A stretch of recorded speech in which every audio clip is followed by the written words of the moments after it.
Hello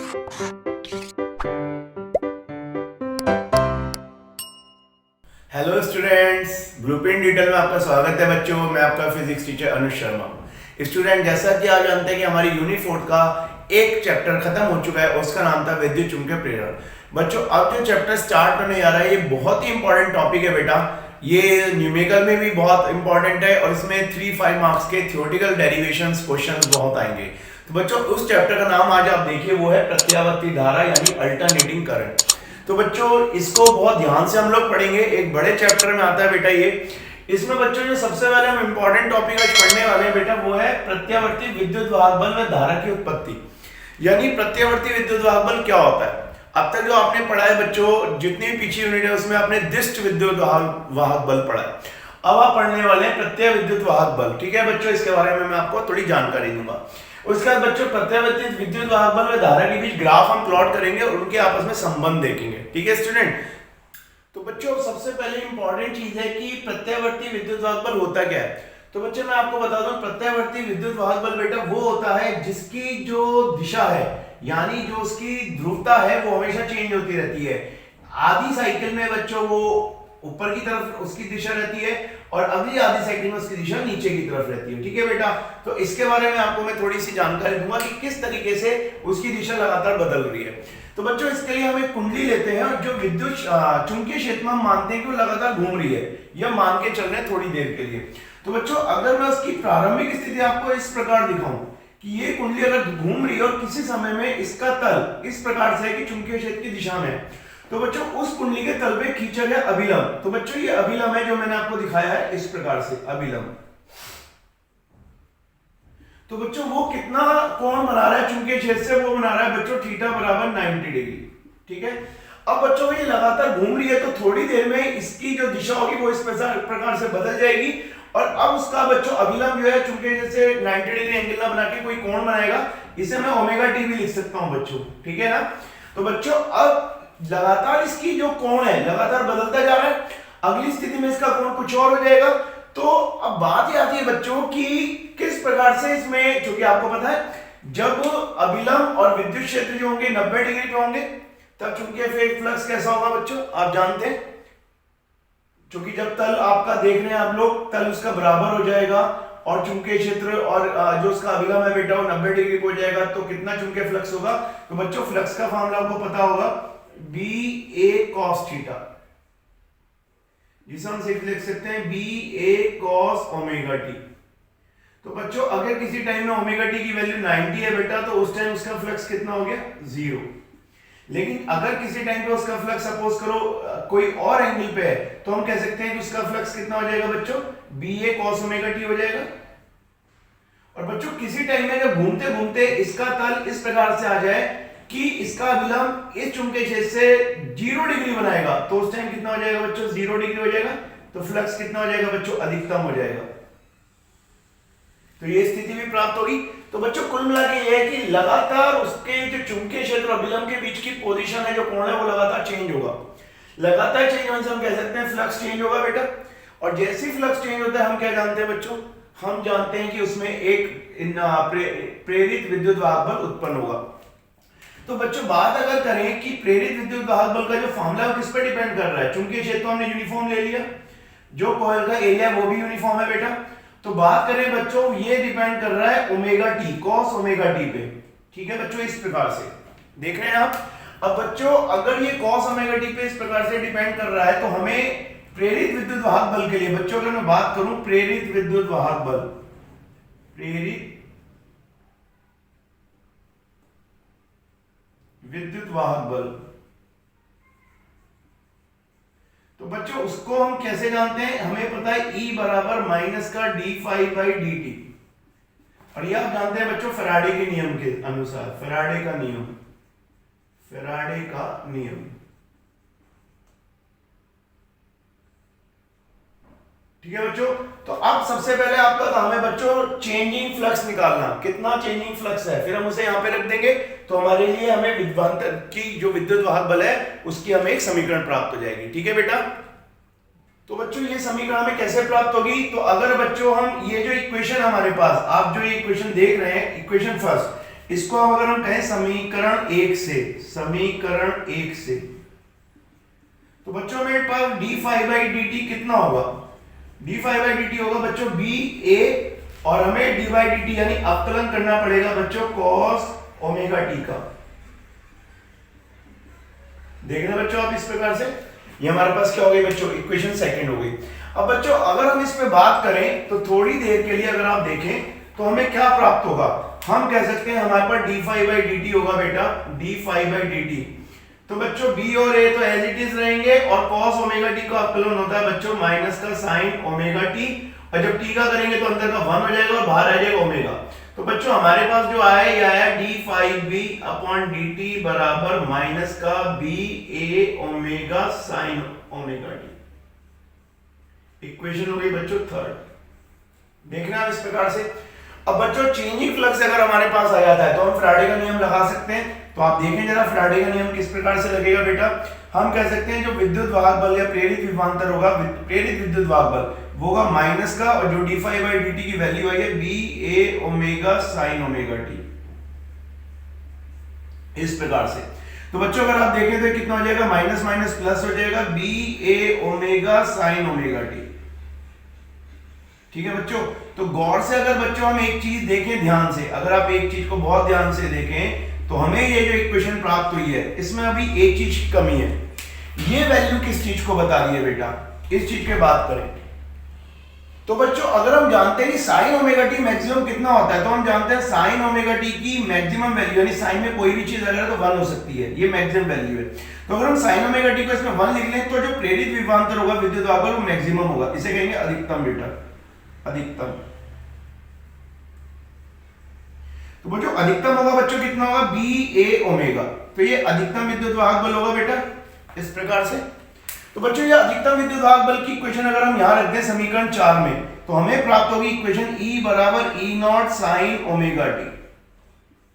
तो बच्चों ये हमें एक प्रत्यावर्ती विद्युत वाहक बल की समीकरण प्राप्त होती है, और अब मैं इसको आपको ग्राफ पे रिप्रेजेंट करना सिखाऊंगा कि AC जो हमारे पास प्रत्यावर्ती विद्युत वाहक बल है वो कैसे वेरी करता है। ठीक है स्टूडेंट। तो बेटा अब जो मैं आपको बताने जा रहा हूं बड़ी इंपॉर्टेंट चीज है कि हम चित्र द्वारा यानी ग्राफ से किस प्रकार से प्रेरित विद्युत वाहक बल को रिप्रेजेंट कर सकते हैं। तो बच्चों इसे देखें, ये हमें प्रेरित विद्युत वाहक बल की अधिकतम वैल्यू बता रहा है, ये sin ओमेगा t है, और ये है बच्चों उसकी जो है हम कह सकते हैं इंस्टेंटेनियस वैल्यू, यानी किसी क्षण पे जो उसकी प्रेरित विद्युत वाहक बल का मान है। तो अगर बच्चों हम इसके बीच में ग्राफ प्लॉट करें तो हम ग्राफ दो तरीके से प्लॉट कर सकते हैं बच्चों, या तो एंगल की फॉर्म में या टाइम उसके आवर्त काल की फॉर्म में।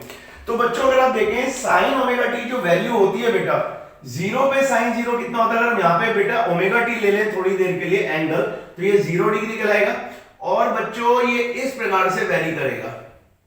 इस प्रकार से वेरी करने का मतलब समझो बच्चों, जब sin ओमेगा t 0 होगा तो प्रेरित विद्युत वाहक बल 0 होगा, जब sin ओमेगा t बच्चों 90 डिग्री होगा, यानी आप देख लें ओमेगा t बराबर 0 तो E बराबर 0, सेकंड होगा बच्चों ओमेगा t बराबर π/2 तो E बराबर होगा बच्चों E0, ये होगा अधिकतम, इसे हम बोलेंगे बेटा E0 प्लस का। ठीक है बेटा। जब बच्चों थर्ड में अगर हम बात करें तो ओमेगा t कितना हो जाएगा बेटा पाई, तो बच्चों पाई फिर sin पाई फिर 0 होगा तो यहाँ पे 0 हो जाएगा, ये π/2 हो गया, और इसे हम बोले बेटा यहाँ पे अगर आप गौर से देखें तो ये पाई, यहाँ पे फिर 0 हो गया। फिर बच्चों जो थर्ड वाली इक्वेशन अगर आप गौर से देखेंगे तो थर्ड वाली इक्वेशन में ओमेगा t बराबर आएगा बच्चों 3π/2। ठीक है बेटो। तो यहाँ पे जब ये 3π/2 आएगा बच्चों तो फिर साइन जो 3π/2 होता है बच्चों माइनस में अधिकतम हो जाएगा, तो -1 होता है बच्चों साइन की वैल्यू। तो यहाँ पे हमें जो अधिकतम मिलेगा वो तो दूसरी डायरेक्शन में मिलेगा। तो आप देख सकते हैं थोड़ी देर बाद उसकी अधिकतम वैल्यू बच्चों निगेटिव में हो जाती है, और फिर बच्चों sin 2π जब रखेंगे तो बच्चों sin 2π पे फिर प्रेरित विद्युत वाहक बल कितना हो जाएगा 0। इस प्रकार से हम कह सकते हैं बच्चों जब ओमेगा टी हमारे पास 2π हुआ तो अब भी हमारे पास E बराबर कितना हो गया 0। तो बच्चों जो क्षणिक प्रेरित विद्युत वाहक बल है वो लगातार वेरी करता है इस प्रकार से, और ये कहलाता है बच्चों प्रेरित विद्युत वाहक बल।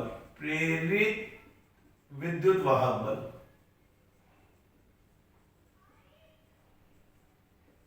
ठीक है बेटा।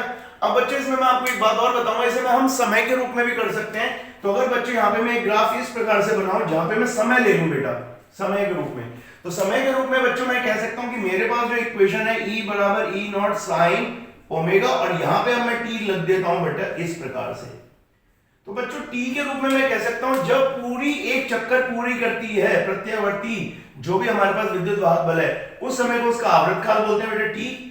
उसका जो आधा चक्कर होता है बच्चों वो आधा आवृत काल कहलाएगा t/2, और जिस टाइम बच्चों उसका 1/4 होगा उसे कहेंगे t/4, और यहां पे वो अधिकतम हमें देगा प्रेरित विद्युत वाहक बल। तो बच्चों तीन अगर हम बात करें, हर जो आधा चक्कर है t/4 का है, तो t/2 में बच्चों अगर आप ये t/2 हो गया तो ये कितना होगा, तो t/2 में बच्चों अगर हम t/4 और ऐड कर दें तो कितना होगा 4, तो ये आ जाएगा बच्चों t प्लस कितना हो जाएगा बच्चों, ये आ जाएगा 2t प्लस t, तो ये आएगा 3t/4। तो बच्चों ये वाला जो होगा टाइम जो आवृत काल होगा 3t/4 होगा, और यहाँ पे फिर हमें अधिकतम मिलेगा बेटा इस प्रकार से। तो बच्चों चाहे तो आप समय के रूप में कर लीजिए, चाहे एंगल के रूप में कर लीजिए, इस प्रकार से हम कह सकते हैं प्रेरित विद्युत वाहक बल की दिशा लगातार बदलती रहती है। अब मैं इसको आपको एक काम करता हूं, परिभाषा के रूप में भी एक बार प्रदर्शित कर देता हूं, ठीक है स्टूडेंट? तो गौर से देख लीजिए, आपको समझ में आनी चाहिए बात। बच्चों एक बार इसको हम थोड़ा सा बच्चों डेफिनेशन में ले आते हैं कि प्रत्यावर्ती वोल्टेज क्या चीज है बच्चों।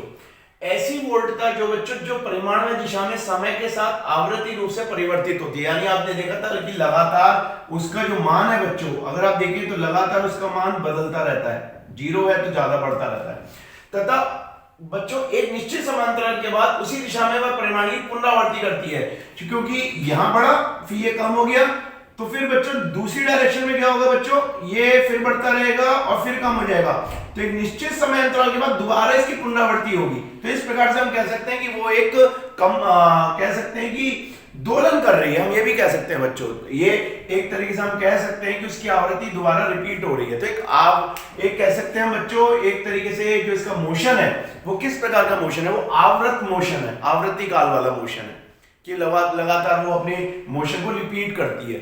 तो ऐसी बच्चों वोल्टेज की वैल्यू लगातार चेंज होती है, वो प्रत्यावर्ती वोल्टेज कहलाती है, ठीक है स्टूडेंट? अब बच्चों बात ही आती है प्रत्यावर्ती वोल्टेज की इक्वेशन हमारे पास आ चुकी है, E बराबर E0 sin ओमेगा t। तो बच्चों धारा की क्या इक्वेशन होनी चाहिए, तो अगर हम जिस कुंडली में जो भी प्रेरित विद्युत वाहक बल उत्पन्न हो रहा है, अगर हम सर्किट को परिपथ को बंद कर दें तो बच्चों धारा कितनी होगी, धारा होगी जितनी वोल्टेज है बच्चों और जितना उसका रेजिस्टेंस है, जो कि कुंडली है तो किसी तार की बनी होगी। अब बच्चों अगर हम इस पे बात करें तो हमें क्या मिलेगा, E की वैल्यू हमारे पास है E0 sin omega t upon r। तो बच्चों फिर वही वाली बात आती है कि अधिकतम वैल्यू के लिए हम sin ओमेगा t कितना रख देंगे बेटा 1, तो हमारे पास जो I आएगी उसे हम अधिकतम करंट बोल सकते हैं, वो आएगी E0 अपॉन r। इस मान को अगर बच्चों हम यहां पुट कर दें तो हमारे पास आएगा I बराबर I0 sin ओमेगा t। तो आप देख सकते हैं ये बिल्कुल वैसी ही करंट आ गई है जैसे हमारे पास प्रत्यावर्ती वोल्टेज की, ठीक है स्टूडेंट? तो प्रत्यावर्ती करंट भी उसी प्रकार से अपनी गति को या अपने जो कह सकते हैं स्थिति को बार बार दोहराती है जैसे कि प्रत्यावर्ती वोल्टेज, ठीक है बेटा? अब मैं इन दोनों में ग्राफ बना के दिखाऊंगा, ठीक है? उसे ध्यान से समझिएगा, वो आपके लिए बहुत जरूरी होगा। तो बेटा अब मैं आपको प्रत्यावर्ती वोल्टेज प्रत्यावर्ती धारा में ग्राफ प्लॉट करना बताता हूं, एक सिंपल तरीका, क्योंकि अभी हम बच्चों आगे वाली क्लासों में पढ़ेंगे कि अलग अलग एलिमेंट यानी अलग अलग हमारे पास परिपथ के अगर जो कह सकते हैं हमारे पास उपकरण हो तो उसमें इन दोनों में क्या संबंध होता है, जैसे कॉइल इंडक्टर होगा बच्चों, उसके बाद हम रेजिस्टेंस प्रतिरोध पढ़ेंगे और एक संधारित्र कैपेसिटर के लिए पढ़ेंगे, तो अलग अलग परिपथ के लिए अलग अलग होगा। लेकिन सिंपल तरीका ये बताऊं बच्चों, अगर E बराबर E0 sin ओमेगा t है और हमारे पास I बराबर I0 sin ओमेगा t हो, तो बच्चों इन दोनों इक्वेशन में गौर करने वाली बात ये है कि दोनों की जो अधिकतम वैल्यू है उस पर हमें गौर नहीं करना, वो तो हो ही रही है, लेकिन दोनों की वैल्यू जो बदलती है बच्चों sin ओमेगा t के हिसाब से बदल रही है। तो बच्चों अगर हम एक ही ग्राफ में शो करें थोड़ी देर के लिए कि कैसा ग्राफ होना चाहिए, तो बच्चों सबसे पहले अगर मैं प्रत्यावर्ती वोल्टेज को शो करूं इस प्रकार से और इसे मैं ओमेगा t यानी कोण के रेस्पेक्ट में करूं, तो बच्चों ये 2 पाई होगा, ये पाई होगा और ये π/2 होगा और ये वाला होगा बेटा 3π/2, ठीक है? तो बच्चों प्रत्यावर्ती करंट भी साइन के हिसाब से चेंज होगी, तो इसे हम ऐसे बना सकते हैं ग्राफ बच्चों। बच्चों इसका मतलब समझो, इसका मतलब यह है कि प्रेरित जो प्रत्यावर्ती वोल्टेज है अगर वो जिस स्थिति में यानी अगर π/2 में वो अपनी अधिकतम वैल्यू को प्राप्त कर रहा है और पाई पे वो 0 हो रहा है, फिर 3π/2 पे वो अपनी ऋणात्मक अधिकतम वैल्यू को प्राप्त हो रहा है बेटा, फिर 2 पाई बाई पे 0 हो रहा है। सेम इसी प्रकार से भी प्रत्यावर्ती धारा अपनी स्थिति को प्राप्त कर रही है, वो अपनी अधिकतम वैल्यू को प्राप्त कर रही है इस प्रकार से, ये आप देख सकते हैं बेटा। ठीक है बच्चों, इसका मतलब ये है बच्चों कि दोनों की जो कला है बेटा, दोनों का जो फेस है समान है।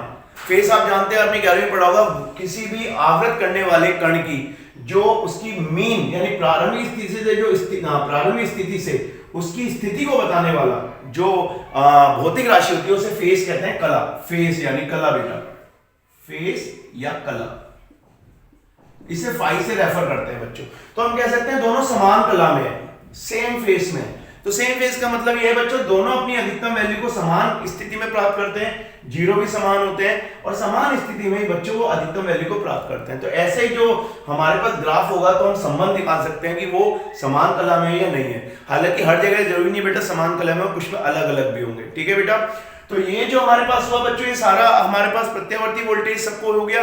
अब बच्चों मैं आपको थोड़ा अलग से इसमें बताता हूँ, यही हमारी क्लास में, कि अगर प्रतिरोध लगा रहे किसी प्रत्यावर्ती परिपथ में तो कैसे इनका संबंध होगा, कैपेसिटर लगा रहता है तो कैसा संबंध होगा, तो इसको भी मैं आज यहाँ पे आपको क्लियर करूंगा। ठीक है स्टूडेंट, तो बच्चों सबसे पहले मैं आपको एक परिपथ बनाने वाला हूँ बच्चों, प्रत्यावर्ती परिपथ, जिसमें हम देखेंगे प्रतिरोध अगर लगा हो तो किस प्रकार से वोल्टेज और प्रत्यावर्ती धारा में संबंध होता है। तो बच्चों एक हमने प्रतिरोध ले लिया R, और बच्चों इसमें एक प्रत्यावर्ती स्रोत लगा हुआ है, ये ठीक है बेटा, और ये इस प्रकार से जुड़ा हुआ है। प्रत्यावर्ती सोर्स की जो वोल्टेज होगी बच्चों आपको हमेशा लेनी है E नॉट बराबर साइन ओमेगा टी, और बच्चों अगर ये अपनी कोई विद्युत धारा भेज रहा है प्रत्यावर्ती तो इस प्रकार से प्रवाहित हो रही है। अब बच्चों बात ये आती है कि अगर हमारे पास विद्युत वाहक बल की इक्वेशन ये है या वोल्टेज की इक्वेशन ये है तो धारा की इक्वेशन क्या होगी। तो बच्चों इसमें हमें लगाना पड़ेगा ओम का नियम, ओम का नियम, जो कि हमारे पास इसके अलावा कोई और नियम नहीं है। तो बच्चों ओम का नियम क्या था, वो था I बराबर V अपॉन R। यहाँ पे V की जगह बच्चों हम E लेंगे और E होगा उसका क्षणिक मान, ठीक है बेटा, E अपॉन R। और बच्चों अगर आप यहाँ पे देखें तो E की वैल्यू क्या रखेंगे आप, E not sine omega T upon R, इस प्रकार से। ठीक है बच्चों, तो प्रत्यावर्ती धारा का संबंध अगर हम निकालना हो तो हमने क्या बताया था बच्चों, साइन ओमेगा टी को हमें देखना पड़ेगा 1, यानी मैक्सिमम वैल्यू होने पर I की वैल्यू कितनी होगी। तो बच्चों अगर हम देखें तो I की वैल्यू हमारे पास होगी E नॉट अपॉन R। तो ये हम जो बच्चों अधिकतम प्रत्यावर्ती वोल्टेज अपॉन प्रतिरोध लगेगा अधिकतम प्रत्यावर्ती धारा, इसे हम कहेंगे बच्चों अधिकतम प्रत्यावर्ती धारा, प्रत्यावर्ती धारा।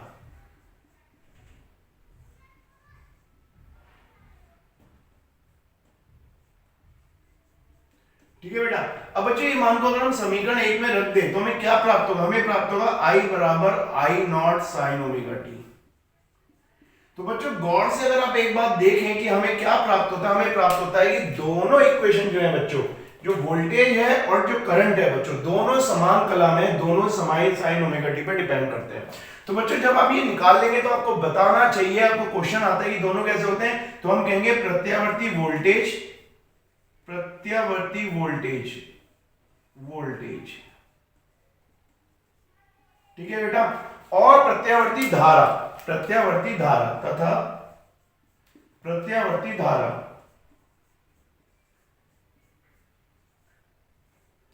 समान प्रत्यावर्ती धारा कैसे होते हैं बच्चों, समान कला में, समान कला में होते हैं। इस प्रकार से आपको निकालना आना चाहिए बेटा। इसके बाद बच्चों मैं आपको दो तरीके की चीजें बताऊंगा, दो तरीके की आपको फिगर बनानी होगी। एक बनाने होगा कला के लिए ग्राफ यानी फेज डायग्राम, ठीक है बेटा, तो वो मैं आपको बनाना सिखाता हूँ, कैसे बनता है उसे बहुत ध्यान से देखिएगा। फिर आपको एक बताऊंगा फेजर डायग्राम, ठीक है बच्चों, यानी वेक्टर का निरूपण। फेजर का मतलब होता है वेक्टर का निरूपण, वेक्टर से हम कैसे निरूपित करेंगे, ठीक है बेटा, उसे भी ध्यान से समझिएगा। तो बच्चों एक होता है फेज डायग्राम, इसको थोड़ा सा ध्यान से समझिएगा बेटा, इस प्रकार से फेज डायग्राम।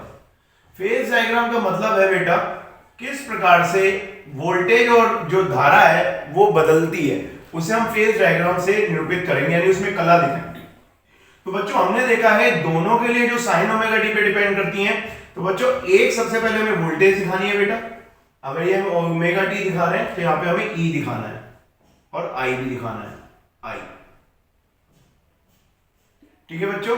तो बच्चों बात ये रहती है कि वोल्टेज किस पे मैक्सिमम हो रही है, π/2 पे मैक्सिमम हो रही है, अधिकतम हो रही है तो E नॉट कहलाएगा, और 3π/2 पे कैसी हो रही है बेटा, ऋणात्मक वैल्यू, इस प्रकार।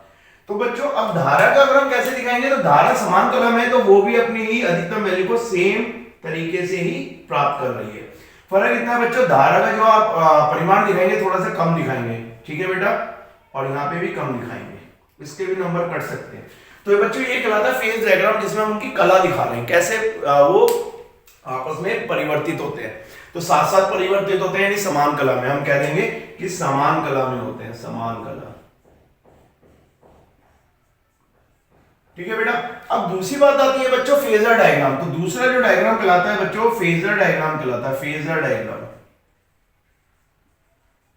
फेजर डायग्राम का मतलब है बच्चों वेक्टर निरूपण। वेक्टर, ये बहुत इंपॉर्टेंट है बेटा, सारे क्वेश्चन यहीं से होते हैं, ध्यान रखना, वेक्टर निरूपण।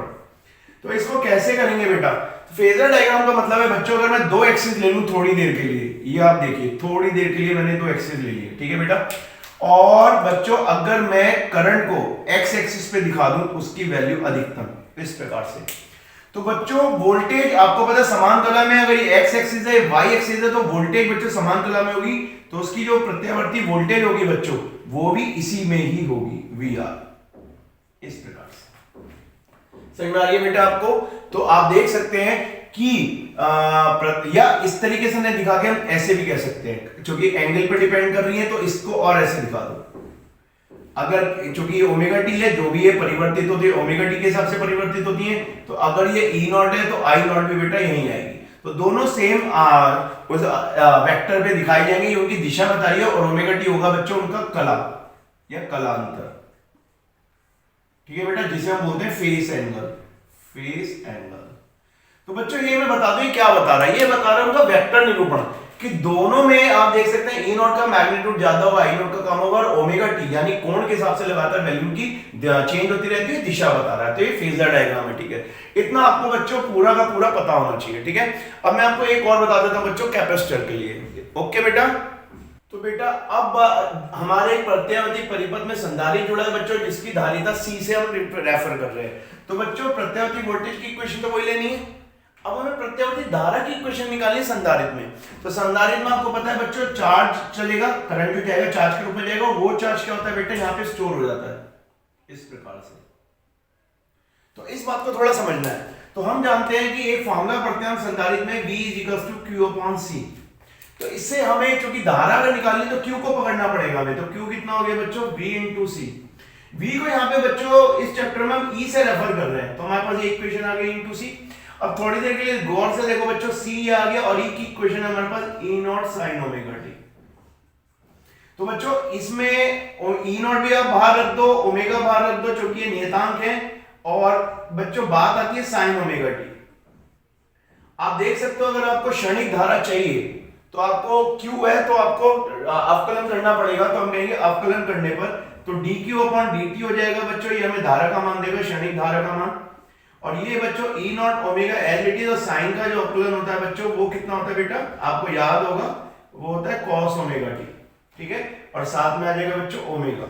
तो बच्चों हमारे पास जो धारा का इक्वेशन बन सकती है बनी है बच्चों, अगर हम गौर से देखें ये ओमेगा हमारे पास कहां से आया, ये C था बेटा, यहाँ पे C है, ये भी C है और ये भी C है। तो ये बच्चों हमारे पास बना E0 C omega, omega C हो गए, और ये आया बेटा cos ωt।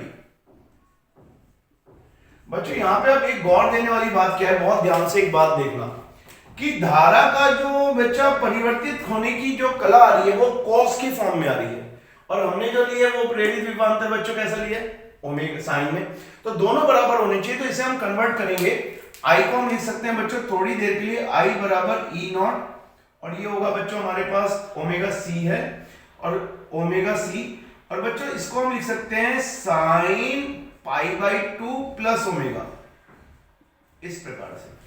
तो बच्चों थोड़ी देर के लिए अगर हम करें तो ये हो जाएगा E0 ओमेगा C, और ये हो जाएगा sin ωt प्लस π/2। उसी फॉर्म में बनाना है बच्चों जिस तरह से अगर ये प्लस है तो ये भी प्लस बनाना है। ये इक्वेशन कौन सी होगी बच्चों 4। अब इसको थोड़ा सा और ध्यान से देखें तो बच्चों हम इसे लिख सकते हैं E0 और ओमेगा C को क्या ऐसे लिखा जा सकता है बेटा, इस प्रकार से, और ये आ सकता है sin ωt प्लस π/2। भैया आप जानते हैं साइन के अंदर कोई भी चीज हो वो एंगल होती है, और साइन में जो मैक्सिमम वैल्यू होती है बच्चों, तो इसकी मैक्सिमम वैल्यू कितनी हो सकती है आप फिर जानते हैं, योगी बेटा 1।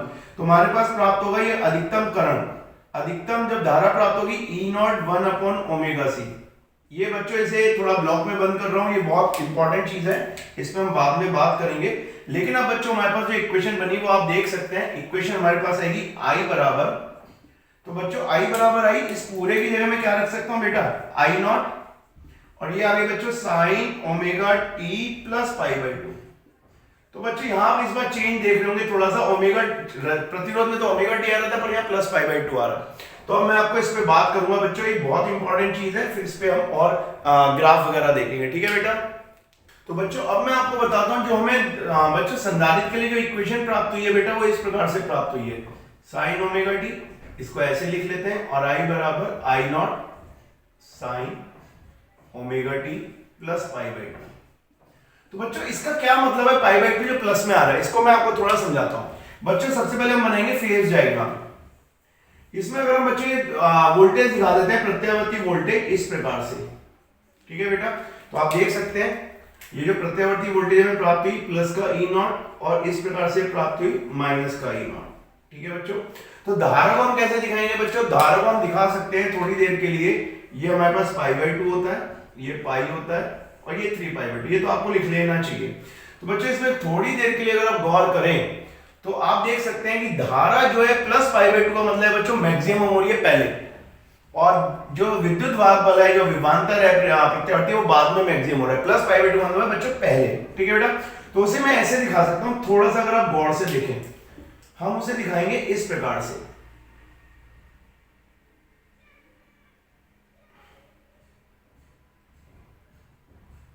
ये देखिए बेटा।